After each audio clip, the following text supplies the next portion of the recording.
దేవుని పరిశుద్ధమైన నామానికి స్తోత్రములు. కర్మేలోగ్ని అనేటువంటి మా ఈ కార్యక్రమాన్ని దేవుని యొక్క వాక్యాన్ని వినడానికి ఆయన పాద సన్నిధిలో ఆయన పాదముల చెంత ఆసక్తిగా ఏకీభవించిన మీ అందరూ కూడా ప్రభునామమున వందనాలు తెలియజేస్తూ ఉన్నాం. ఎలా ఉన్నారని మీరందరూ బాగున్నారా? నేనైతే దేవుని కృపను బట్టి క్షేమంగా ఉన్నా. మీరందరూ కూడా అలానే క్షేమంగా ఉన్నారని, ఆరోగ్యంగా ఆహ్లాదకరంగా ఉన్నారనేటువంటి విషయాన్ని నేను మిమ్మల్ని బట్టి నమ్ముతా ఉన్నా. దేవుడు సమృద్ధిగా మిమ్మల్ని అందరిని ఆశీర్వదించునుగాక. ఆమేన్. దేవుని యొక్క వాక్యాన్ని ధ్యానం చేసుకుందాం. యెషయా గ్రంథము 55వ అధ్యాయం 3వ వచనాన్ని ధ్యానాంశముగా చదువుతూ ఉన్నాను. దయచేసి గమనించండి. చెవియొగ్గి నా యొద్దకు రండి, మీరు వినిన ఎడల మీరు బ్రతుకుదురు. చెవియొగ్గి నా యొద్దకు రండి, మీరు వినిన ఎడల మీరు బ్రతుకుదురు. దేవుడి మాటలు మన వినికిడిలో ఆశీర్వదించునుగాక. ఆమేన్. అందరూ ఆమేన్ అని చెప్తారా? ఆమేన్, ఆమేన్. ప్రియదేవుని బిడ్డలారా, ప్రవక్త అయినటువంటి యెషయా ద్వారా ఒక శ్రేష్టమైనటువంటి మాట, మనకు ఆశీర్వాదకరమైనటువంటి మాట, ఆరోగ్యకరమైనటువంటి వర్తమానము పరిశుద్ధాత్మ దేవుడు ఈ సమయమున మనకు తెలియచేయటానికి సిద్ధంగా ఉన్నాడు. ఏమంటున్నది దేవుని యొక్క వాక్యం అక్కడ అంటే, మనలను పిలుస్తా ఉన్నాడు పరిశుద్ధాత్మ దేవుడు. ఎలా పిలుస్తా ఉన్నాడు? మనం ఎలా వెళ్ళాలి దేవుని సన్నిధికి? మనలను పిలుస్తున్నటువంటి పరిశుద్ధాత్మ పిలుపుకు లోబడి మనం ఎలా వెళ్ళాలి అంటే, చెవియొగ్గి వెళ్ళాలి. ఎలా పడితే అలా వెళ్ళటం ఎంత మాత్రం కూడా కాదు. చెవియొగ్గి మీ యొక్క చెవులను నా మాటలు వినడానికి సిద్ధపరచుకోండి అన్నట్లుగా చెవియొగ్గి నా యొద్దకు రండి, మీరు వినిన ఎడల మీరు బ్రతుకుదురు. శ్రేష్టమైనటువంటి ఒక ప్రాముఖ్యమైనటువంటి మాట అక్కడ ఈ భాగంలో తెలియజేస్తా ఉన్నాడు. మీరు వినిన ఎడల మీరు బ్రతుకుతారు అంటే దాని అర్థం ఏంటి? వాక్యం మీరు చదివారు, నేను చదివినప్పుడు కూడా విన్నారు. దేవుడు వ్రాయించినటువంటి ఆ మాట మనము చదివినప్పుడు విన్నటువంటి మాట గ్రహించారా? అర్థం చేసుకున్నారా? మీరు చెవియొగ్గి నా యొద్దకు రండి, మీరు విన్నట్లయితే మీరు బ్రతుకుతారు. ప్రియా దేవుని బిడ్డలారా, ఈ రెండు లక్షణాలు అనేటువంటివి ఇక్కడ పేర్కొంటా ఉన్నాడు యెషయా ద్వారా పరిశుద్ధాత్మ దేవుడు. మనము దేవుడు పిలిస్తే వెళ్ళినటువంటి సందర్భాలు చాలా ఉండి ఉండొచ్చు, కానీ చెవియొగ్గి మనం దేవుని యొద్దకు వెళ్ళాలి. మొట్టమొదటగా దేవుని యొద్దకు వచ్చేటువంటి వాళ్ళు దేవుని యొక్క మాట వినడానికి సిద్ధపడి రావాలి. నేను అందుకే ఎక్కువగా ఒక మాట చెప్తా. మీరు మందిరానికి వెళ్ళేటప్పుడు, ప్రార్థనకు వెళ్ళేటప్పుడు, దేవుని యొక్క వాక్యం వినేటానికి మీరు వెళ్తున్నప్పుడు మీరు చేయాల్సినటువంటి పని ఒకటి ఉన్నది. మీరు ఆ స్థలానికి రాకమునిపే ఇంటి వద్దనే, ప్రభువా నీ సన్నిధికి వస్తున్నాను నాయన, వెళ్తా ఉన్నాను నాయన, మీ మాట వినగలిగినటువంటి చెవులను నాకు దయచేయి, మీ మాట వినేటువంటి చెవులను మాకు దయచేయి, గ్రహించేటువంటి హృదయాన్ని మాకు దయచేయి అని మనం ప్రార్థన చేసుకొని వెళ్ళాలి. దేవుని యొక్క సన్నిధిలో ఏదో ఆషామాషిగా వెళ్ళిపోయి కూర్చొని మరలా లేచి రావడం కాదు. మాట్లాడేటువంటి వాడు నిన్ను నన్ను కలుగజేసినటువంటి వాడు. ఈ సమస్త సృష్టిని కలుగజేసినటువంటి వాడు, అసాధ్యమైనటువంటిది ఏదైనా ఉందా అని ప్రశ్నించినటువంటి వాడు ఆయన మనతో మాట్లాడటానికి సిద్ధంగా ఉన్నాడు. మనతో మాట్లాడటానికి ఆయన సిద్ధపడినటువంటి వాడుగా ఉన్నాడు. మనమే సిద్ధపడనటువంటి రీతిగా ఆయన సన్నిధిలో వస్తూ ఉన్నామేమో. వచ్చినటువంటి అనుభవాలు కూడా చాలా ఉండి ఉన్నాయి. ప్రియా దేవుని బిడ్డలారా, మీరు చెవి యొద్దు నా యొద్దకు రండి, మీరు వింటే బ్రతుకుతారు. ఎందుకు దేవుడు ఈ మాట అంటూ ఉన్నాడు అంటే, దేవుడు మాట్లాడేటువంటి సమయమున ఆ మాటలు విననటువంటి జనాంగము చాలామంది ఉన్నారు. వారిలో నువ్వు ఒకటిగా ఉండకూడదు. దేవుని యొక్క మాట వెలువడుతున్నటువంటి సమయమున ఆ మాట విని లోబడేటువంటి ఆ యొక్క స్థితి నువ్వు కలిగి ఉండాలి. ప్రియా దేవుని బిడ్డ, ప్రియ సహోదరుడా సహోదరి, అప్పుడు మీరు బ్రతుకుతారు. మీరు వినినప్పుడు, మీరు వినిన ఎడల మీరు బ్రతుకుతారు. అంటే దాని అర్థం మీరు వింటే బ్రతుకుతారు అన్నాడు. అంటే వినకపోతే అదే మీరు అనుకున్నటువంటిది, బ్రతకరు, చనిపోతారు.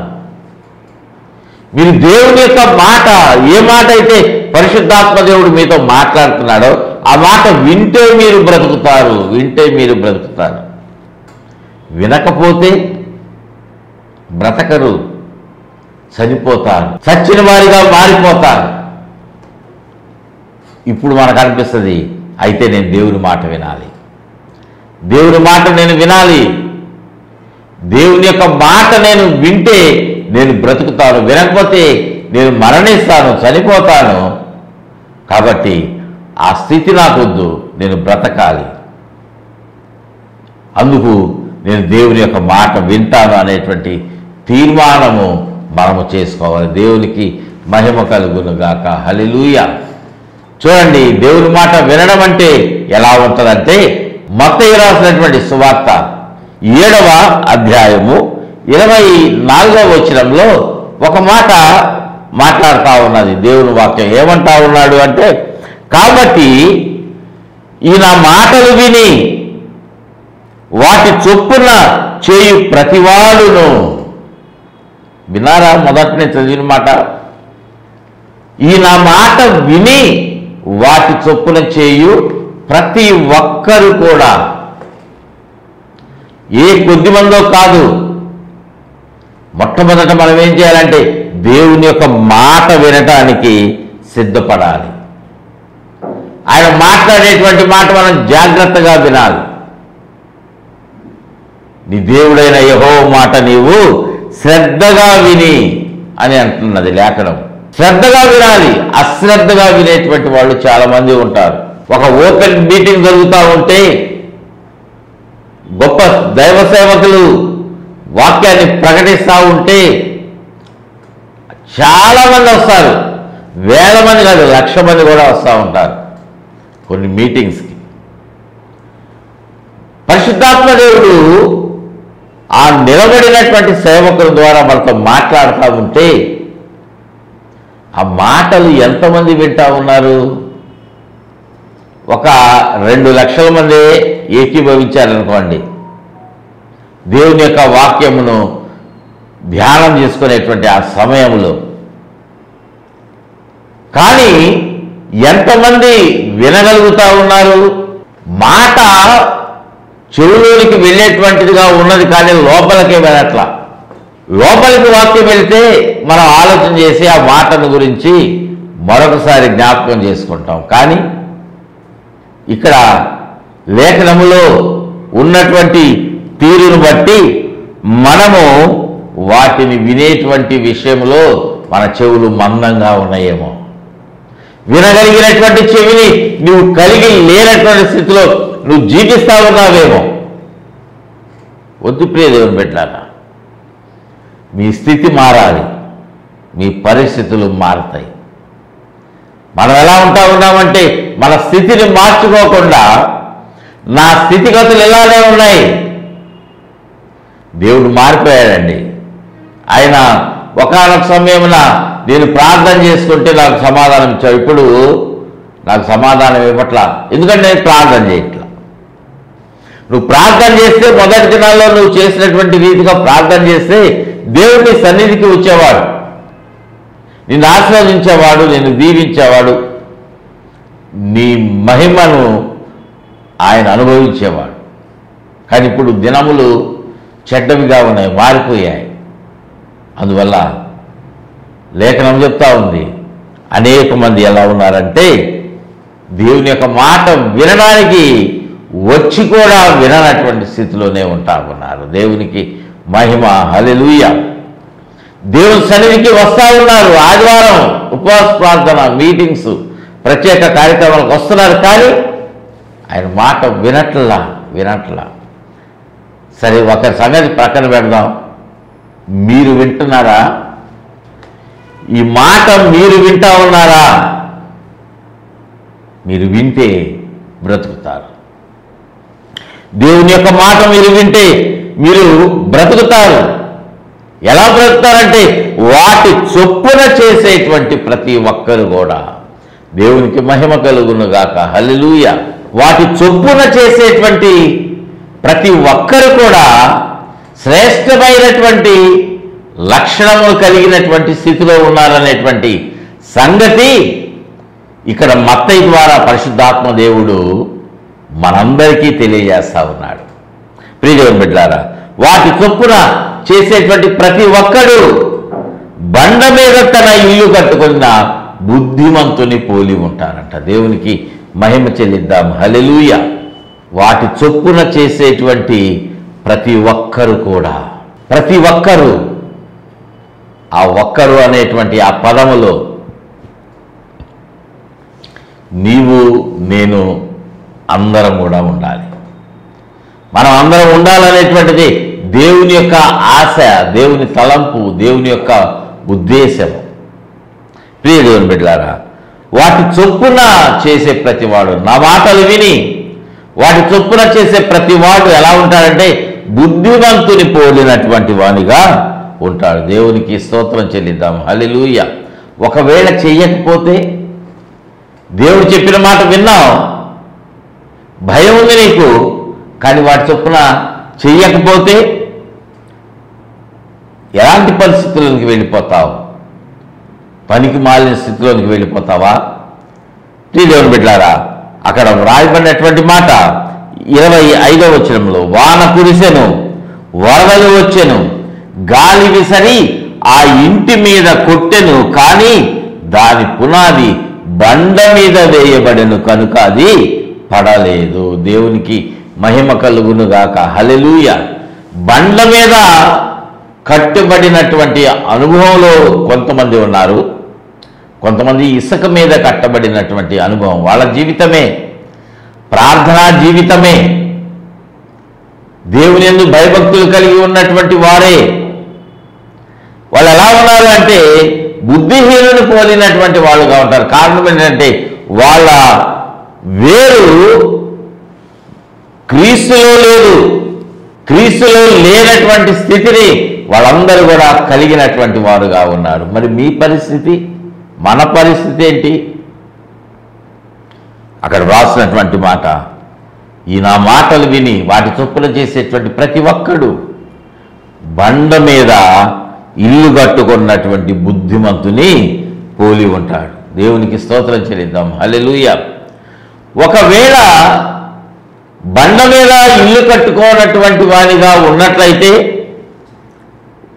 వాళ్ళ పరిస్థితి భయంకరంగా ఉంటుంది. ప్రియదేవుని బిడ్డలారా, వాన కురుస్తుంది, వరదలు వస్తున్నాయి, కానీ వాటి పాటు ఎలా ఉన్నదంటే గొప్పగా ఉంటుంది. ఇల్లు ఇసుక మీద గట్టుగా కట్టుకున్నట్లయితే, ఎవరైనా ఒక వ్యక్తి తన ఇంటిని ఇసుక మీద గనక కట్టుకున్నట్లయితే దాన్ని ఏమని పోలుస్తున్నాడు తెలుసా మత్తయి భక్తుడు? ఈ నా మాటలు విని వాటి చొప్పున చేయని ప్రతి ఒక్కరు కూడా. విన్నారా ఈ మాట? మీ బైబిల్లో అండర్లైన్ చేసుకోండి. దేవుని యొక్క మాట వినని ప్రతి ఒక్కరు కూడా ఏ స్థితిలో ఉంటారంటే బుద్ధిహీనుని పోలినటువంటి వాళ్ళుగా ఉంటారు. ఇప్పుడు ఒక మాట ఆలోచన చేయండి, మీరు బుద్ధిమంతులా బుద్ధిహీనులా? ఆలోచన చేయండి. ఎవరైతే బుద్ధిమంతులుగా ఉన్నారో, ఎవరైతే యేసయ్యను వెంబడించినటువంటి అనుభవంలో ఉన్నారో, వెంబడిస్తున్నటువంటి వారుగా ఉన్నారో, ఎవరైతే ప్రభువు మీద ఆధారపడినటువంటి అనుభవంలో ఉన్నారో, వాళ్ళు ఉన్నటువంటి ఆ ఇల్లు మీద వాన వచ్చింది, వరదలు వచ్చేసాయి, గాలి విసిరి తుఫాను వచ్చేసి ఆ యొక్క ఇంటి మీద కొట్టబడతా ఉంది. కానీ వాళ్ళ స్థితి ఎలా ఉండాలి, ఎలా ఉన్నది అంటే భయంకరమైనటువంటి స్థితిలో వాళ్ళు ఉండిపోయారు. భయంకరంగా వాళ్ళ పరిస్థితులు మారిపోయాయి. ప్రియ దేవుని బిడ్డలారా, దేవుని యొక్క మాట మనము వింటున్నాము అంటే వినగలిగిన చెవి కావాలి, అంటే దానిని గ్రహించేటువంటి హృదయం కావాలి. మనం దేవుని యొక్క మాట వినేటువంటి సమయమున ఆసక్తిగా వింటాం, ఎలా పడితే అలా వినం. దేవుడు మనతో మాట్లాడేటువంటి ప్రతి మాట మన జీవితాలకు మేలుకరంగా ఉంటుంది కనుక అట్టి రీతిగా మనము దేవుని యొక్క మాటలు వినేటువంటి ఆ గొప్ప అనుభవంలోకి మనం వెళ్తాం. దేవునికి స్తోత్రం చెల్లిద్దాం. హల్లెలూయా. అందుకే యెషయా భక్తుడు చెప్తున్నటువంటి మాట, వినని చెవులు మనము కలిగి ఉండొద్దు. వినని చెవులు మనము కలిగి ఉండకూడదు. ఏ చెవులు కలిగి ఉండాలి? వినే చెవులు, దేవుని యొక్క మాటలు వినగలిగినటువంటి చెవులు కలిగి ఉండాలి. చూడండి, యెషయా గ్రంథము 42వ అధ్యాయము 20వ వచనాన్ని చదువుతున్నా. నీవు అనేక సంగతులను చూచుచున్నావు కానీ గ్రహింపకున్నావు. అనేకమైనటువంటి సంగతులు. ప్రియ దేవుని బిడ్డలారా, దేవుని యొక్క మాటను గురించి ఇక్కడ యెషయా ప్రవక్త ఒక మాట చెప్తా ఉన్నాడు. యెషయా గ్రంథము 42వ అధ్యాయము 20వ వచనములో 2వ భాగంలో చూస్తే, వారు చెవియొగ్గిరి కానీ వినకున్నారు. దేవుడు మాట్లాడేటువంటి సమయమున మనం ఎలా వినాలి? చెవియొగ్గి వినాలంట.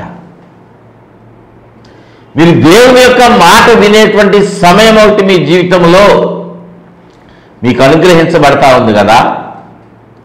మీరు మందిరంలో ఏకీభవించి ఉండవచ్చు.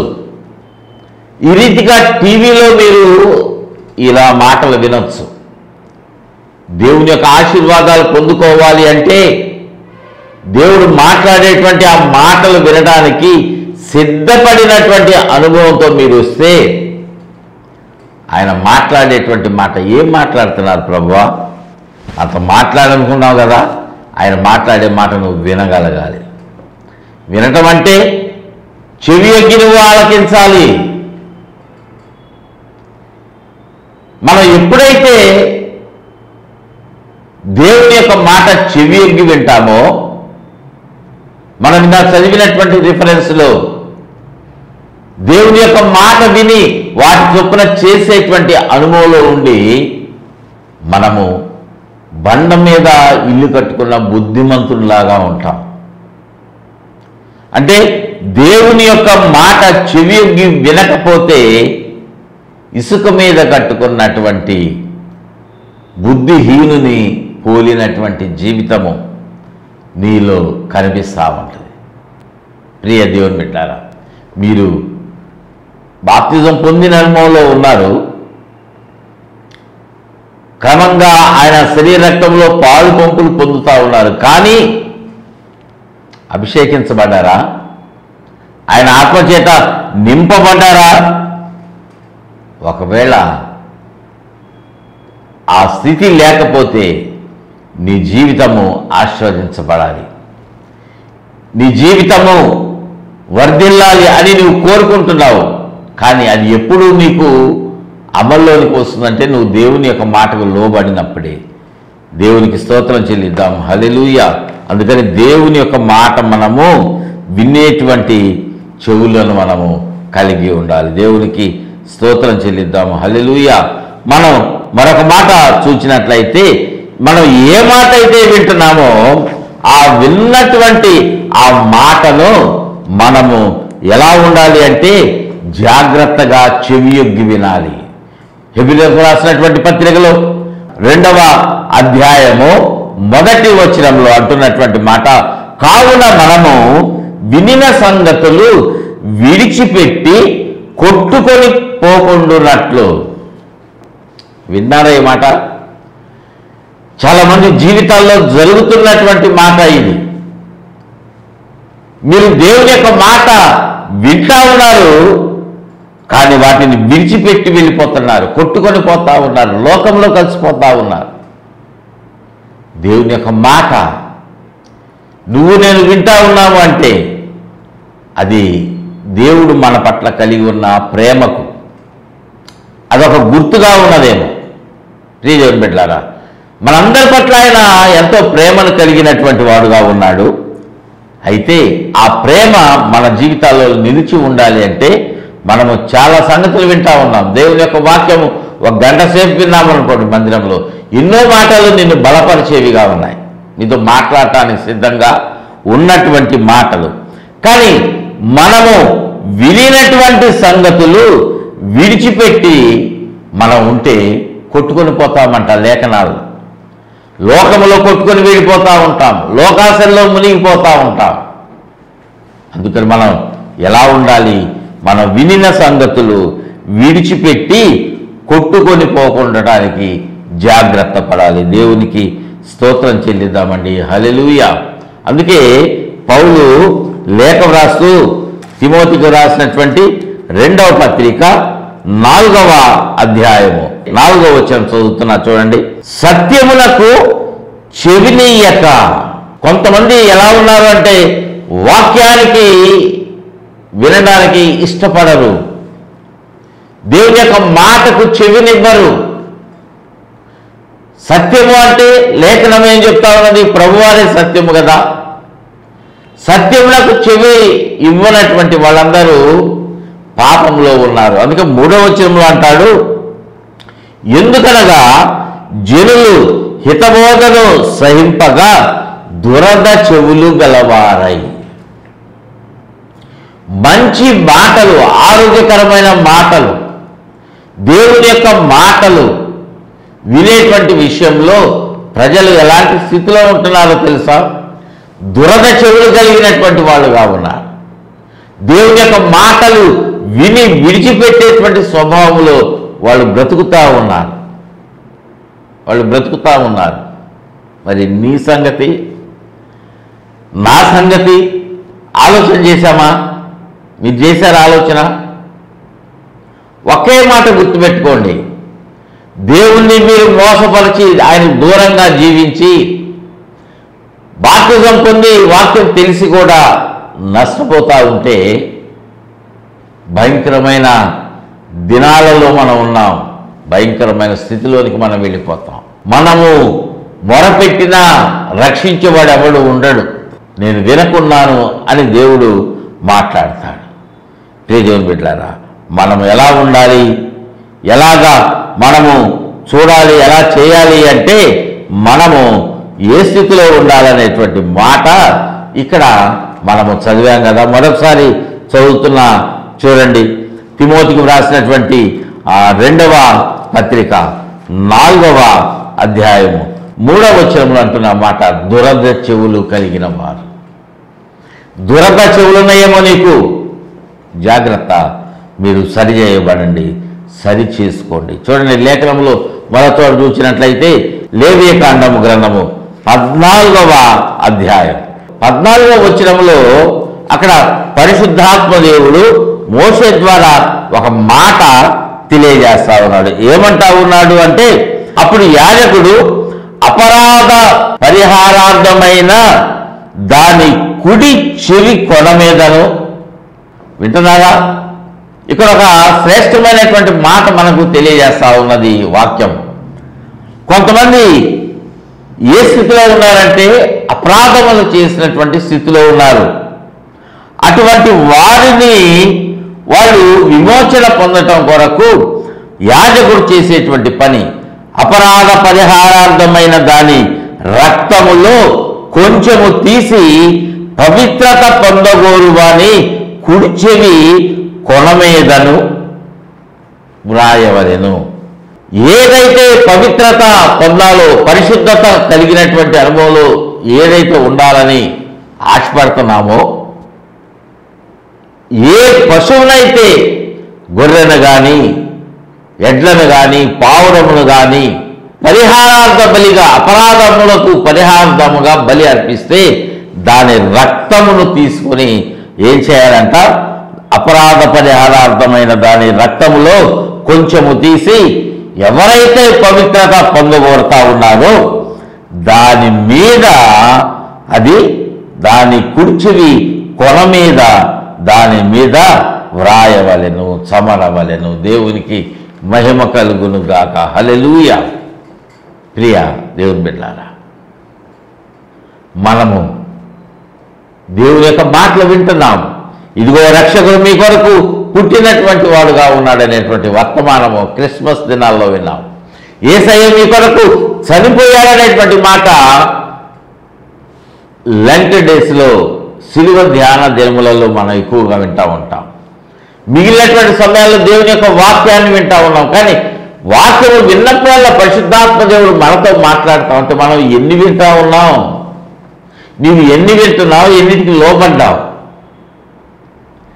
నీవు వినగలిగేటువంటి చెవులు కలిగి ఉండాలి. అంటే విన్నటువంటి మాటను, దానిని గైకొని, ఆ మాట గైకొని దాని ప్రకారంగా జీవించినటువంటి వాళ్ళందరూ కూడా వినగలిగిన చెవులు కలిగిన వాళ్ళు. దేవునికి స్తోత్రం చెల్లిద్దాము. హల్లెలూయా. వాళ్ళు శరీర సంబంధమైన చెవులతో మాత్రమే కాదు, ఆత్మ సంబంధమైన చెవులతో దేవుని మాటలు విని గ్రహించినటువంటి అనుభవంలో ఉన్నారు కనుక వాళ్ళు దీవించబడతారు. మిగిలిన వాళ్ళు శిక్షకు గురవుతారు. కనుక మీరందరూ కూడా దీవించబడినటువంటి అనుభవంలో నిలవచ్చి ఉండాలని పరిశుద్ధాత్మ దేవుని మనం అందరం ప్రార్థన చేద్దాం. ప్రార్థన చేసుకుందామండి. ప్రేమ కలిగిన తండ్రి, మీకు వందనాలు నాయన. ప్రభువా, మేము విన్నటువంటి మాటను బట్టి మా చెవులకు స్వస్థత దయచేయండి. వినగలిగిన చెవిని మాకు దయచేయండి.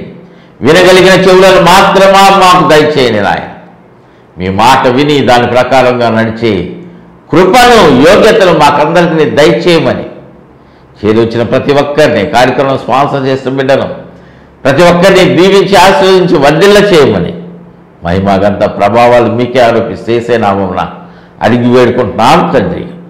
ఆమేన్, ఆమేన్, ఆమేన్. తండ్రి అయిన దేవుని ప్రేమ, ప్రభువును రక్షకుడైన యేసుక్రీస్తు వారి కృప, పరిశుద్ధాత్మ దేవుని యొక్క అన్యోన్యమైన సన్నిధి సహవాసం సదాకాలం తోడుగా ఉండి నడిపించి బలపరిచి వర్ధిల్ల చేయును గాక. Amen, amen, amen. God bless you all.